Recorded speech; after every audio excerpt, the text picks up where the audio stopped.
रोटी, कपड़ा, मकान और अब दवाई। आप पहले टैक्स अदा करो, फिर खरीदो मेरे भाई। सरकार खाए मलाई और हमारे हिस्से में आए दुहाई, इसीलिए मैं चिल्लाई। उफ ये महंगाई, उफ ये महंगाई।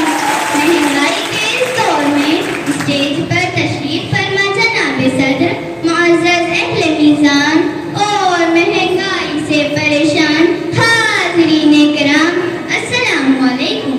अब आप समझ ही गए होंगे कि क्या है मेरी तकलीफ का उन्वान। जी हाँ, उफ ये महंगाई। सामईन, मैंने